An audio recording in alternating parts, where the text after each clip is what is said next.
The first reading today, as we hear the beginning of that reading from Ecclesiastes saying, "Behold, a great priest who in his days pleased God and was found just." We stop to think about what the priesthood is all about. People of the Old Testament, it was made clear to them. Remember that each one of the tribes was given a piece of land, and that would be their tribal inheritance, except for the tribe of Levi, because they were the priests. And it said they will not have any inheritance among the people because God is their inheritance. They were called to the service of God, and they understood that. And so they didn't have any kind of earthly patrimony because it was in heaven. The priests were set apart in that way from everybody else. The priests continue to be set apart. They are still called to that same thing. The problem, however, comes in that when someone is set apart, that can easily lead to a lot of pride. Somehow thinking that I'm better than you, or I'm higher than you, or whatever it is. In the Catholic Church, we always have to remember that before someone can be a priest, he has to be a deacon. The word deacon is the Greek word that means a servant. One is not called to be a priest because it's a position of power. One is not called to be a priest because of his intellectual prowess. One is called to be a priest to serve God and to serve the people entrusted to his care.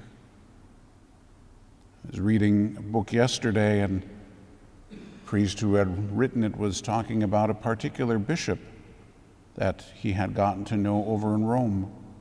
And he described this bishop in a variety of ways.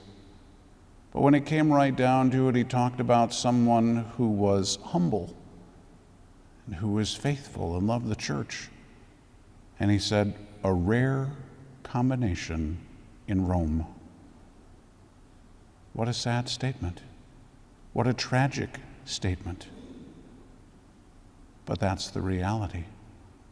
If you've ever met a young priest, probably 98% of them have massive, massive problems of pride because they're raised up. They're put in this position. People love them, and they get big-headed. And God then has to work to humble them. The question, of course, is whether they are willing to cooperate with God. But it is truly an epidemic among the young priests. If it doesn't go away, then it just gets worse. It becomes an even bigger problem. And so when we hear about a bishop who is rare because he was humble, that's stating something rather profound and rather tragic. Because again, if someone is put in that position, it's not a position of power. It's a position of authority. And authority is there to serve, not to be served. It is not lording it over people. And unfortunately, there are many in the hierarchy who do exactly that. Thus, the necessity to pray for your priests. In case you think that I am somehow or another absenting myself from that, I would say exactly the opposite. I have not seen anybody that I know who's quite as arrogant as I. And somebody way back when our family came to America, obviously saw that in my relatives, because they changed the name, made it look French. It's not a French name, but it looks French. Altier in French means arrogance. So somebody knew exactly what they were talking about. It's built right in. I can't escape it. It's there. It's a reality. And so I'm not pointing a finger at anybody else and saying, look at these guys, but thankfully I'm not like them. No, quite the opposite. Unfortunately, it's a problem that we all deal with. And so God has called priests to himself. A lot of priests today don't know what it means to be a priest. When Father Eckert and I were in the seminary, they tried, it didn't work, but they tried to forbid the use of the word priest. In a Catholic seminary, mind you. We were there to study to be ordained priests, and it was forbidden to use the word priest. And they made it absolutely clear, because we don't want that. To be a priest is about sacrifice, and we don't want that. Really. To be a priest is about offering one's entire self in sacrifice to God, and to offer oneself for the people. They didn't want that. And so what a lot of the priests were taught was how not to be a priest. What a lot of priests were taught, in fact, again, when Father Eckert and I were in the seminary, we were taught very clearly to be a successful priest is to be everybody's buddy. It's not what a priest is about. It's like a parent who has to look at their children and say, I'm not here to be your friend. I'm your parent, best friend that you'll ever have, but that's not my job, is to be your little pal. My job is to be your parent. The same is true for a priest. Our job is not to try and be everybody's buddy. Our job is to preach the truth.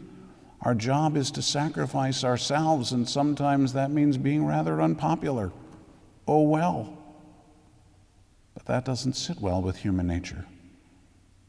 It's a lot more fun to be everybody's buddy. And sadly, that's what we were taught. So when you look at some of the priests, try not to judge them, because they weren't taught how to be priests. They weren't taught what it means to be a priest. They honestly don't know. And so pray for them. Because again, you recognize the necessity of that.